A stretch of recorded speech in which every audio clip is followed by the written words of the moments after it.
Welcome to the Gunman Insta Live. Tonight we've got a special live on. I am sporting my new look Gunman beanie. You've got to make sure you get one of these bad boys. It is sick. It is getting cold now, so make sure you keep yourself warm and you keep yourself looking good. Tonight I have got a brother that has been in the ring with Josh Buatsi. He is going to come on and tell us what it's like to be in with that dude. He's also been in with Chudanov. He's also been in with Yildirim. I don't know if you remember that, brother. Eubank knocked him out impressively in the Super 6. This is Ryan Ford, Ryan the real deal Ford. We're just going to get him on. Let me see if I can add him up. See if I can get him in here. But yeah, jump in, ask this brother some questions. I mean, that's a top effort to get in there with Buatsi, man. That is a top effort to get in there with Buatsi and throw some hands, man. That is not easy. That guy is serious, especially his last performance against Willie Hutchinson.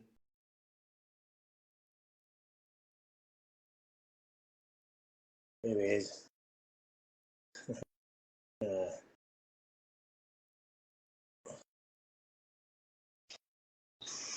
Yes, sir.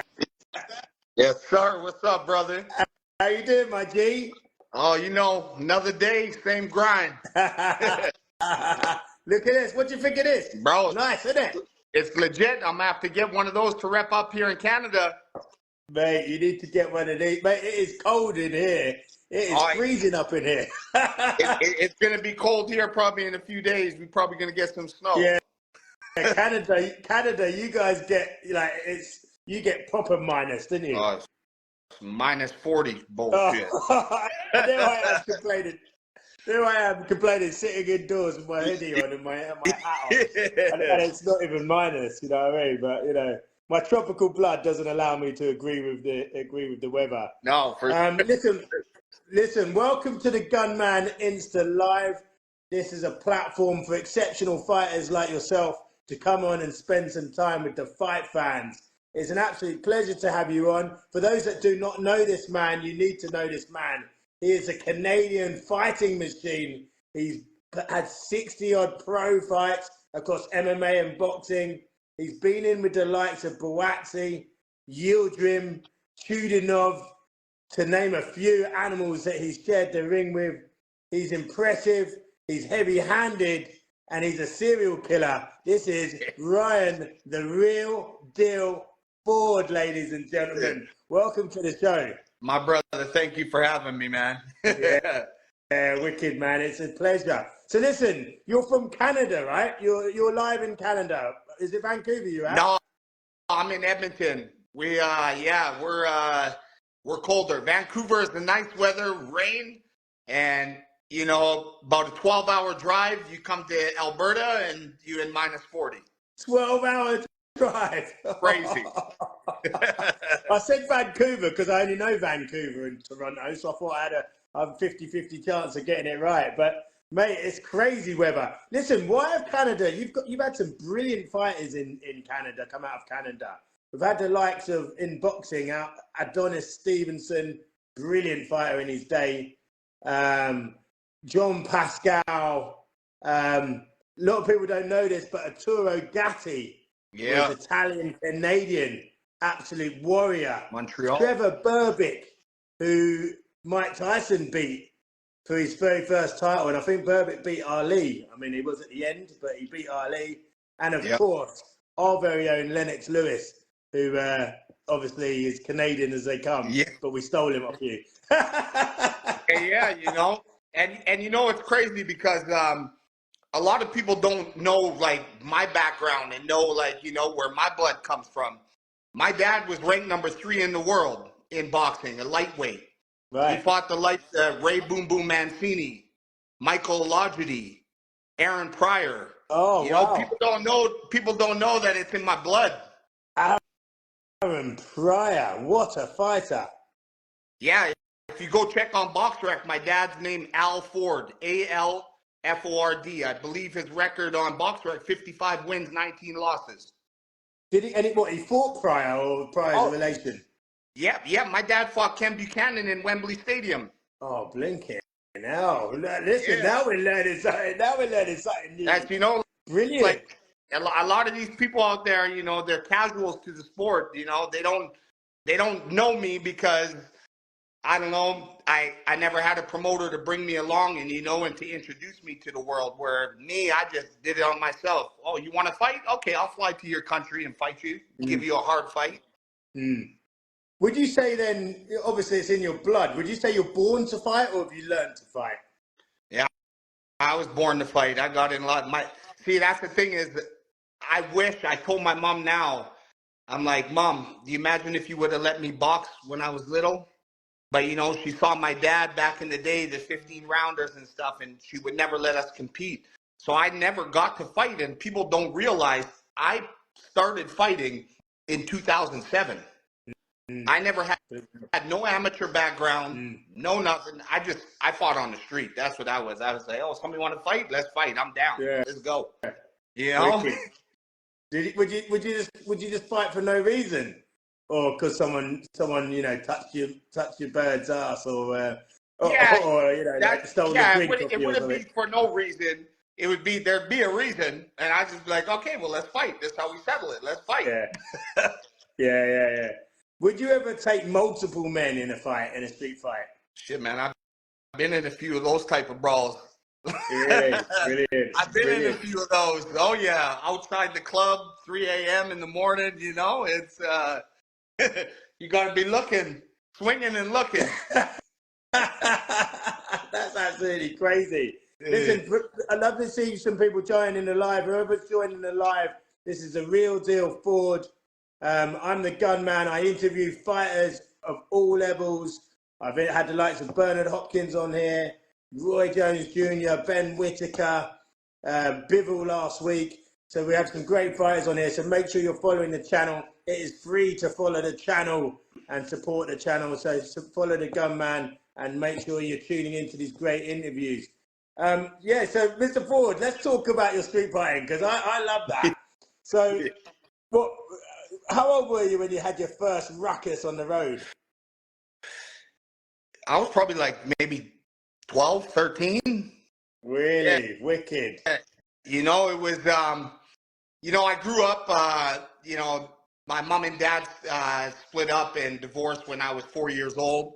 And then, so my dad pretty much, you know, he told me, he said, you're the man of the house. So, you know, you take over the man of the house job, you know, all I had to do was be a man. So, you know, it was any little thing, you know, and back in the day, it was the racism, you know, like, see, I'm half black, half white, but when I leave my house, I'm black. Is there you know, is there a lot of that in Canada? It's everywhere, you know, like it is, you know, but it's especially when I was young, you know, the N-word was a big word that people just like to, you know, think they could just run off, right? And you had to fight. If anyone called you that when I was a kid, that was it. It was just hands like let's throw hands. Hands up. People calling you, yeah. 100%. You say that word, we're fighting. Yeah. Oh yeah. Yeah. You know, standard. Like if you didn't fight, if someone called you the N-word as a black kid growing up and you didn't fight, there was something wrong with you. Like you had to just throw straight down there and then. That was just how it was, wasn't it? That's how it was. You know, you got beat up or you beat them up. It is what it is. And come back the next day, say it again. Yeah. So, have you done any jail time, or have you always avoided, you know, that side of thing? I mean, I only ask because I speak with a lot of colourful characters, as you'd imagine. Even Bernard Hopkins learned to box in jail. You know, he was naughty on the roads. You know, I'm speaking with people that have, you know, come from hardship. Were you a kid that came from hardship, and did you eat any jail time? Yeah, you know, that's actually where I got into fighting. You know, I ended up getting in some trouble in 2005 and did a few years in the penitentiary here out in Canada. And you know, before I went in, I was like thinking I was gonna box, and then you know, sitting in my cell back in 2005. This is when the Ultimate Fighter show came on Spike TV. So, you know, I'm sitting in my cell watching a little 14-inch TV, and I'm watching this Ultimate Fighter go down, and I'm like, what is this?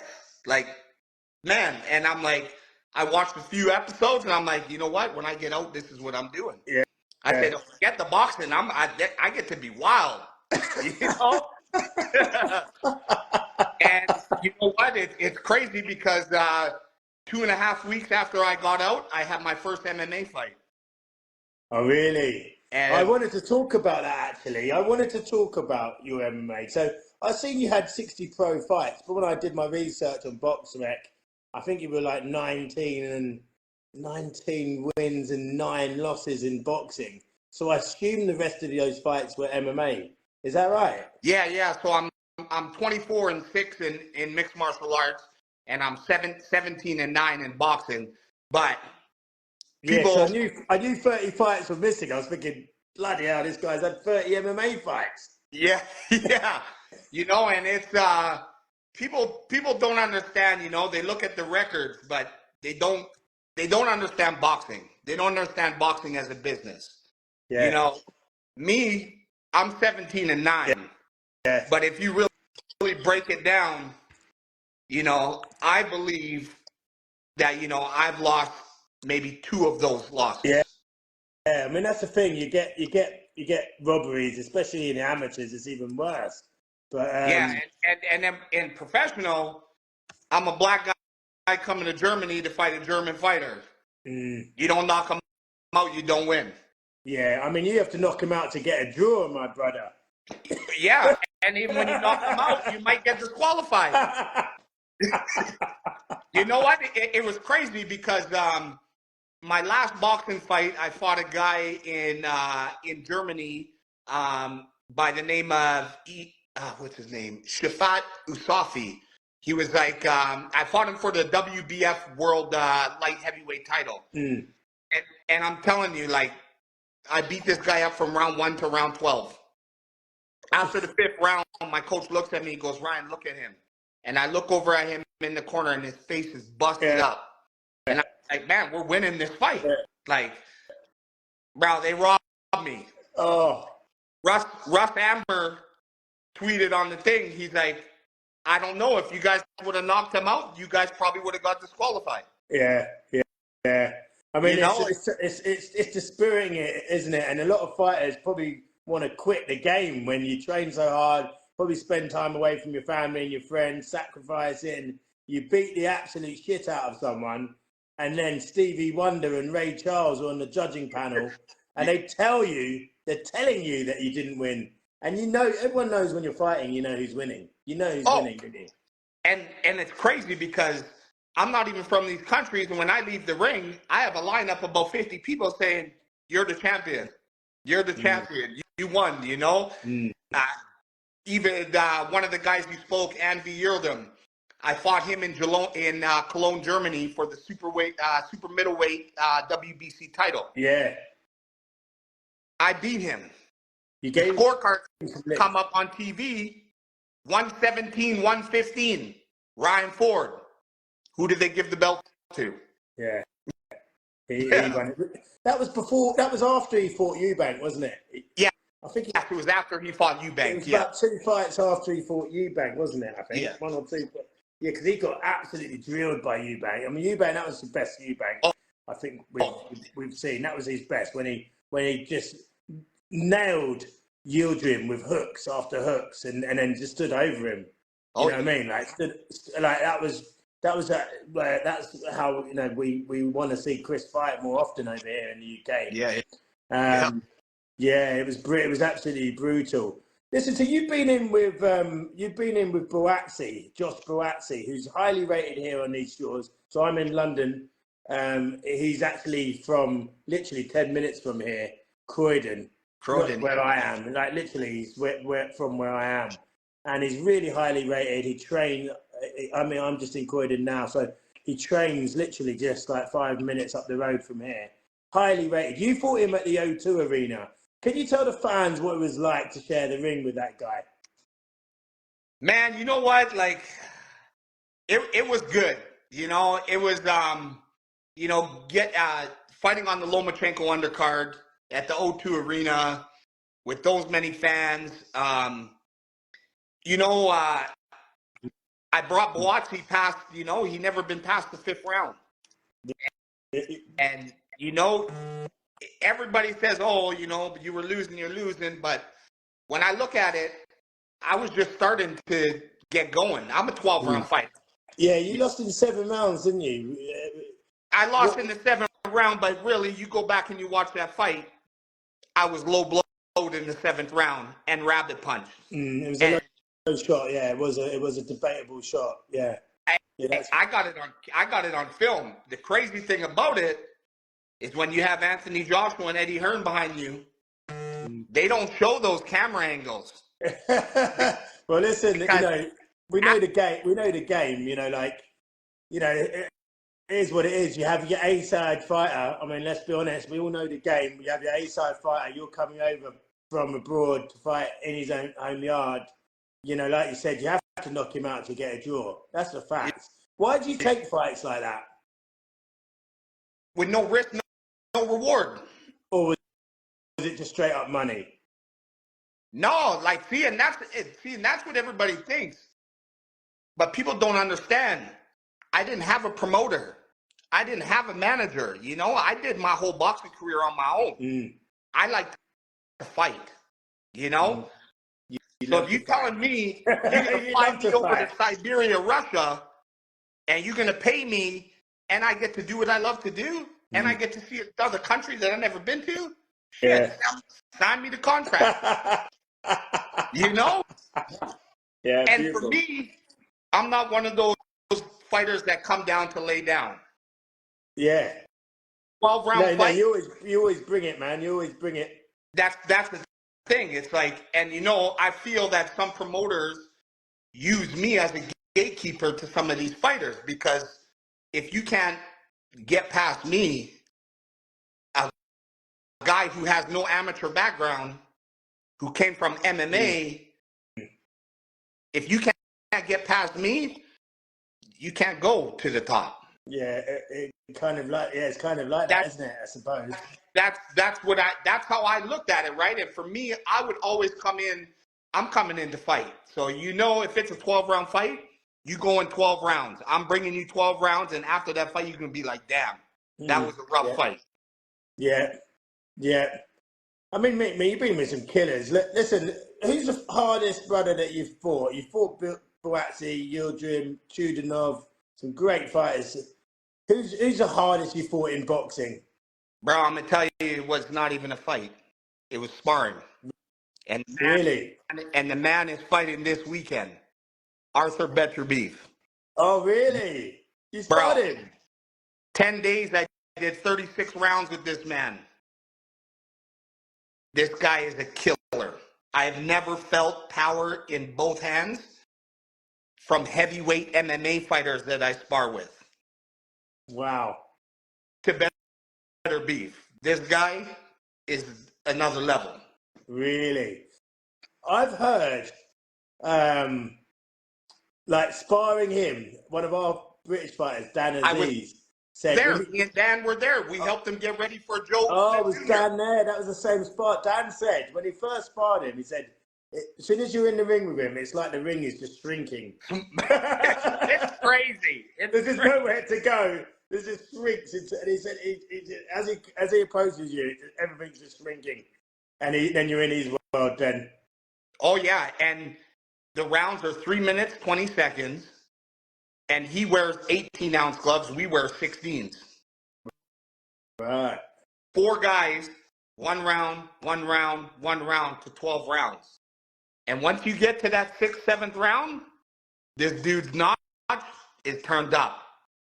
Really? Yeah.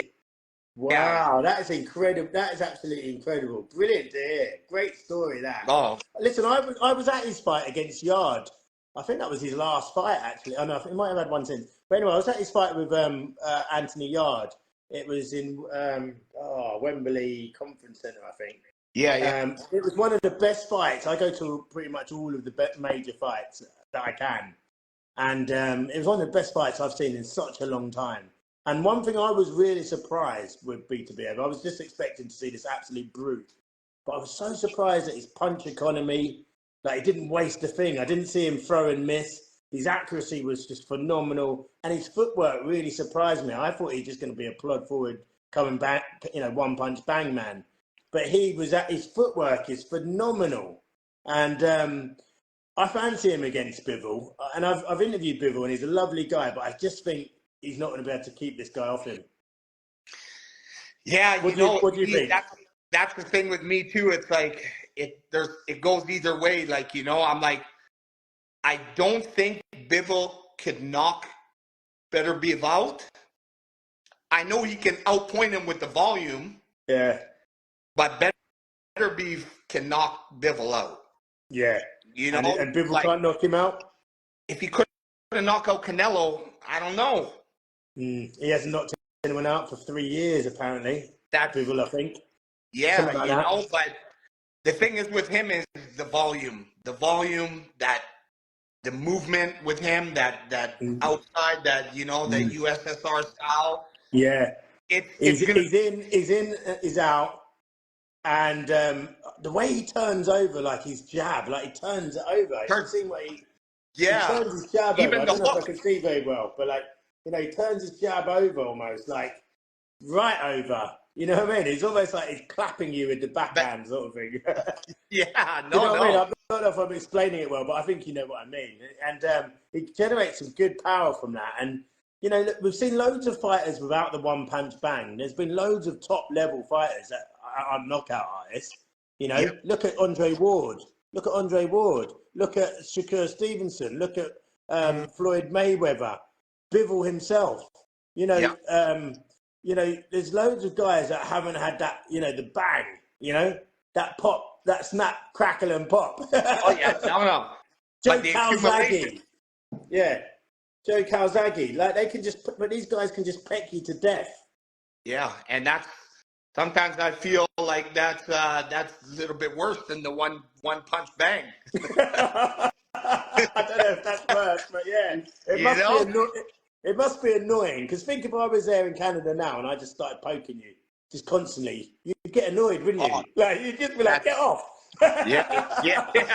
You know what? And I had that. I had that in my first the fight when I fought Fedor Chudanov.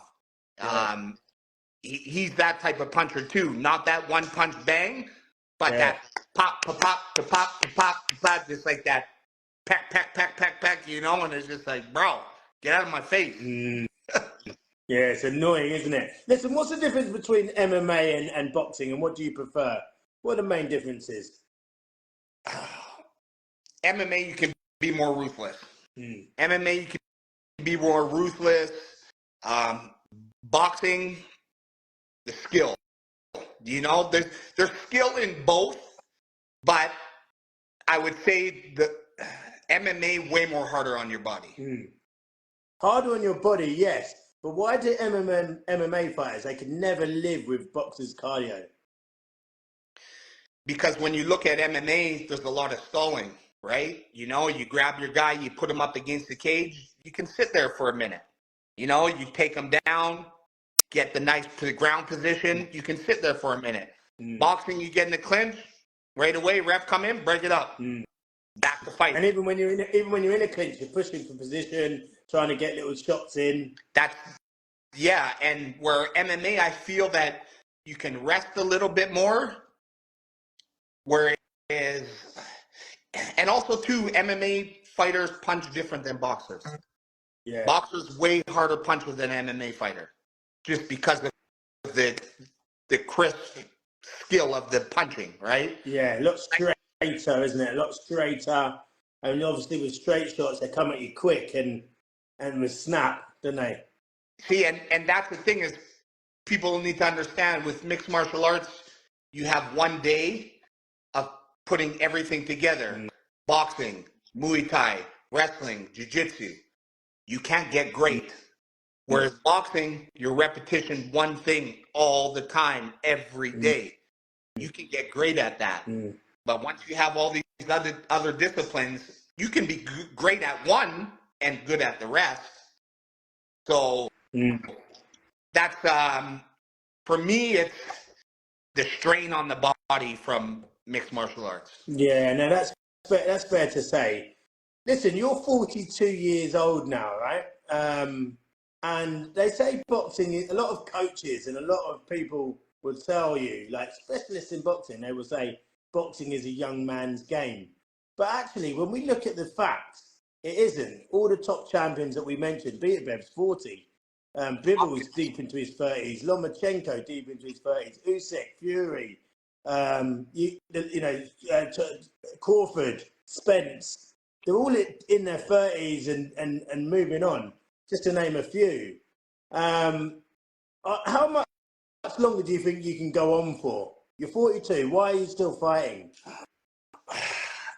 I love this shit, man. You know, you know what? I love the challenge, and for me, I get up every day, and first thing is go to the gym. I'm in the gym every day. You know, once I get that, I don't feel like going to the gym. That's when you quit fighting. 100%. Because this is not, people go to a desk job, you get to your job, you don't like the work, they say you fired. Well, in this, you fired means get your ass beat or get knocked out. And none of those, I don't want any of those. With what I just said, though, are you accepting that your best days are behind you? Or are you actually thinking, actually, I'm older, I'm more experienced than I used to be when I was younger, and now I'm actually going to be a better fighter now I've got, say, 500 rounds in the bank compared to when I was young and I only fought 10 rounds. I'm actually more experienced. And you're seeing, like I said, all these champions in boxing, they're all older. There's not really, young kids that are winning the title, only in the lighter weight divisions. But are you actually thinking your best days might actually be ahead of you? Yeah, you know what? I know I got a lot more to give in me. But, you know, for me, I think that whole COVID bullshit screwed up my shit. Your rhythm, yeah. Because, you know, I'm here at home. I don't have a coach here. You know, I'm like, before I even started boxing, I was my own coach. I didn't have a coach. Like my whole fight career until I got my coach, Jesse Thompson, who is in Montreal, who is now in Florida. But, you know, I would leave home all the time for 6-7 weeks at a time to get ready for a fight. But then after that fight, I would come back home for 2-3 months, train myself, you know, whereas if I was still in Montreal, I'd be training but getting better as I go. You know? What would you say to someone who hasn't seen you fight in boxing? What would you say your style is? How would you describe yourself? Forward pressure. Yeah. Non-stop applied pressure. You know what? My coach, we worked on my defense. And that's the thing is I tell people, like, if you go watch my fights, I don't get hit a lot. My gloves get hit, you know, like, and I told people, if I were to get my ass beat, like I've seen some guys, you know, like Cotto in the back room, busted up like this, I wouldn't want to do it. Yeah. You know, I love to fight, but I got to make sure that my shit is right. Yeah. You know, I still want to be talking like this when I'm 50.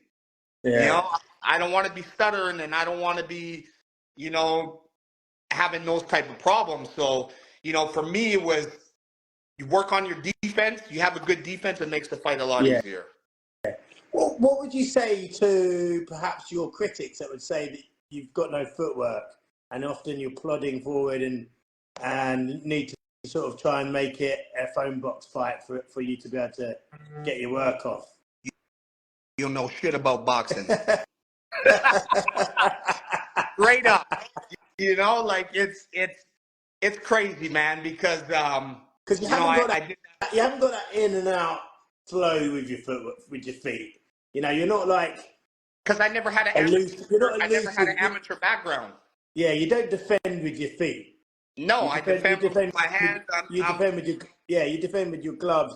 Yeah, and There's three ways you can defend, isn't there? You know, head movement, parrying with your gloves, and using your feet. And using your feet isn't one of the ways you defend. Is that something that you need to try and improve on, or is that something that you're never going to really be a wizard at?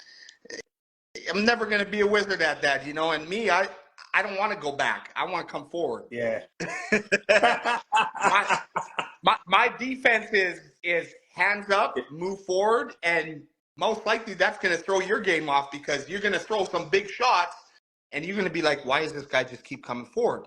That's what happened with Joshua Buatsi. Yeah. I kept coming forward. Defense was on lock. He couldn't hit my body. I can guarantee you, after the 7th round or 6th round, his coach said, go low. Oh, really? Just to slow you down? That's the only way he was touching my body. Yeah. Because I heard him. I heard his coach. Hit the body. His guard's too good. Yeah. Yeah. Fair. You're tight and tucked up. Listen, can Buatsi go on and win a world title, in your opinion? Yeah, for sure he can. Yeah. He's got the skill. He's got everything, the tools to make that happen. With me, I just look like, I know he makes a lot of money in his fights. That's maybe why he doesn't fight as often. Or I don't know his whole contract, whatever was going on a little while ago, why he didn't fight for a while. But, you know, I believe that, you know, that 100% he could become world champion for sure. Mm. Last question from me. Like, why was Lennox Lewis so disregarded by the Canadians? And he's one of the greatest heavyweight fighters of all time. Like, you can argue that he's actually right in there in the mix as one of the best fighters of all times. Can you remember why he was disregarded by Canada, or was it him that just was like, I want to be more of a Brit? Do you remember anything about that from your side? Yeah, you know, I do, but I think it was the British, you know, him being the British side. And bro, I'll tell you right now, here in Canada, they're weak. The people here, they soft. Canada's very soft. Really? So I understand why he would say, you know what, I'm gonna go over here. Yeah, but then the Brits didn't really take to him. You know, the Brits were like, oh, he's Canadian. And the Canadians didn't take to him. He's British. He wants to be a Brit. He's not one of us. And he was a bit in limbo. And a lot of people like Bruno, who was not a brilliant fighter. Yeah. You know, but he was much more popular at the time. He was nowhere near as skilled as Lennox Lewis. But if you remember back, he was like really popular. We had a stage over here in the UK where we used to love, like, you know, like popular, you know, the Lovable Loser. Yeah, you know what I mean? The Lovable Loser. Yeah, we used to always love a Lovable Loser. It was part of our makeup over here in the UK, like Tim Henman in the tennis, and you know, like Nearly Man that we all like love, and you know, Frank Bruno in the boxing, and you know, the England football team. Yeah, we all go absolutely mad, but they never win a thing. Soccer team, as you call it. You know, we've always liked lovable losers. You know, oh, he's a good player. He's never wins anything. You know, so listen. Quickly before I wrap up, I must ask you about influencer boxing. We've got a massive show that's going to be announced soon. I'm not allowed to give anything away, but 3X Boxing. I'm one of the partners in. I do all the commentary and media for them. And I also help with some of the matchmaking. It's a big show over here in London. It's at the O2 Arena. There's an announcement coming very shortly on it. I would love to see you back over here fighting again. Would you consider influencer boxing? Man, that's what this generation is about. It's crazy. It's and you know, and I'm getting slack of it for calling these guys out. But it's like, I don't understand. Like, I know back in the day when I first started fighting, you know, everybody just wanted to fight. But, you know, Jake Paul came along and he changed the game. And you got to admit, like, he's bringing the eyes onto the sport. And you know what? Yeah, I'm over 40. Influencer boxing, shit. If it makes dollars, it makes sense. I'm down. Listen, it's a business at the end of the day, and Jake Paul's shown if you've got following, or if you can sell tickets, if you can sell pay-per-view, you can get to the top of this game even if you're not the best fighter. And we're seeing it now with shows over here now. Guys with following getting main event because they've got followers, not because they can fight. You know, no, it's nice. We're seeing influencer shows where, honestly, a genuinely good fighter, good amateur fighter, could probably beat up the whole roster. Yeah, no, but people want to see a guy from a reality TV show, or a guy from EastEnders or Coronation Street, or one of these sort of, these are sort of soaps that we have here, like Love Island. Tommy Fury, Love Island, you know. Yeah, there you go, good man. Okay, you see you want soaps as well. Man, I was trying to call out that Chase. I said I'd even get up to, you know, the heavyweight to fight him, but he's scared too. Yeah. No, I'd love to see you on 3X Boxing, and hopefully we can get you on there. That'd be absolutely fantastic. But yeah, I think, you know, it's a good route for you guys. You know, I'm not being bad, but you, like you said, you're over 40. You've achieved so much, and you love fighting. If you know, so if you can flip over, this crossover boxing is really becoming popular, and there's demand for it. You know, so you'd be foolish to ignore it, wouldn't you? 100%. You know, and that's what I tell people. I'm like, I'm not trying to fight the 26-year-old up and comer. Yeah, I did that. I've been there. You know, I don't have nothing to prove. Yeah, I used to fight. You know, so now it's like I never got to pick my fight. Yeah. We've lost your sound. We've lost your sound. Can you hear me? Yeah, we've got you back. We've got your sound back. So you never got to pick your fights? Yeah, I never ever picked my fights. Somebody said to fight, boom, I would fight. But now I'm at that age where it's like, this is what people want to see. You know, I want to fight guys that are my age. They've been around. They've been fighting. You know, that's why I called out that Uriah Hall. And the funny thing about that call out, I called him, Darren Till, George Masvidal. I called out like 5 guys. I just say, hey, you guys are boxing now. I said, yo, let's lace up. Who wants to lace up? Let's do this. Then Uriah Hall's the only one who came back, but, you know, and I didn't even call him out disrespectfully. I said, I just want to fight. Then he want to come back and start talking. And I'm like, bro, please don't give me pointers on boxing. I said, if you want to give me pointers on kicks, hey, I'll listen. But don't tell me how to punch. You know? Yeah. Those are all some brilliant fights there that you just named now. I'm just thinking about them all. I'm thinking, yeah, I'd love to see all of those. See, even the guy from out there where you're at, Arthur, you know, Arthur? Lyndon Arthur. Yeah, he runs the boxing. There's a boxing influencer boxing out there. He wanted me to come out and fight him. Oh, I can't think who that is. Who to fight who, sorry? Unleashed boxing. Yeah. They wanted to come and fight who, sorry? The guy who runs it, Arthur. Oh, okay, one of the guys who runs it. Okay, yeah. Why did that not happen? Well, I just told him, I said, yeah, you know, I guess they couldn't get the sponsors or something, whatever, to come in. And I was just like, yeah, bro. I said, hey, listen, I'll come down. I'll give you rounds. You know, I'm like, how many rounds do you want to do? And he was like, well, I think I can only do 4 rounds. And I said, hey, I'll come put on a show. Yeah. Like, that's the thing is, like, if we doing these influencer boxing, I'm coming to put on a show. You know, I'm gonna make sure the crowd is like, damn, this is a fight, you know, like hands down, dude, like make it a show. This is what it's about now. Yeah. You know? Yeah. And I'm down to get down. Like I said, I started my career at MMA 170. I fought 168 all the way to cruiserweight. So right now I'll fight, you know, these influencers, I'll fight heavyweight guys. Yeah. I'll have some fun. Yeah. Well, as I said, I'd love to see you on that scene. I think it's suited for you now. You've had 60, you know, fights, you know.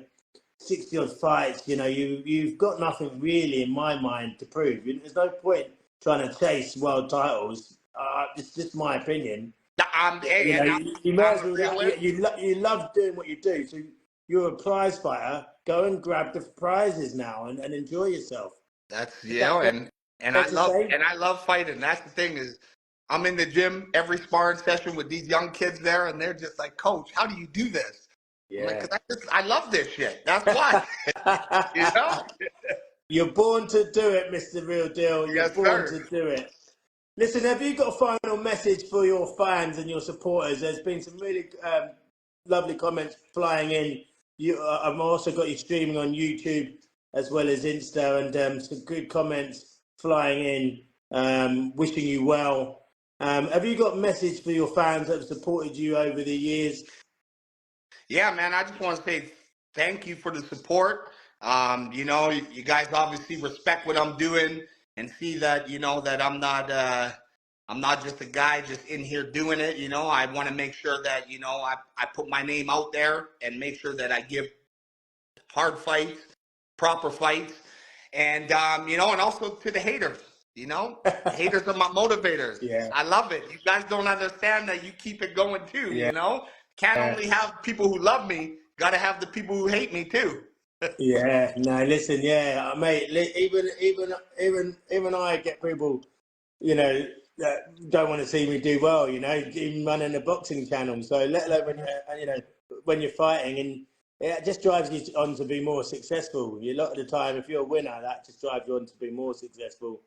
And, you know, so yeah, no, keep doing what you do. It's an absolute pleasure to have you on. I really do hope one day I can be at one of your fights.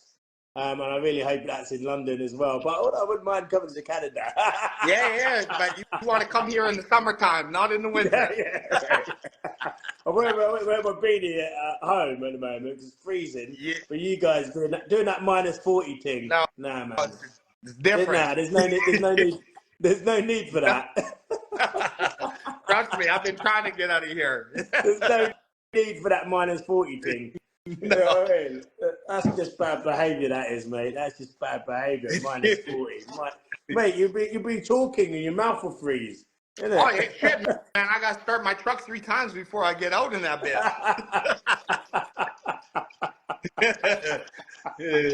Thank you so much for coming on, big man. It's been an absolute pleasure. I appreciate your time. Thank you, my brother. Yeah, take care. I'll stay in touch. Yeah, let's speak soon. Yes, for sure. All right, bro. 100%. Take it easy, my G. See you, brother.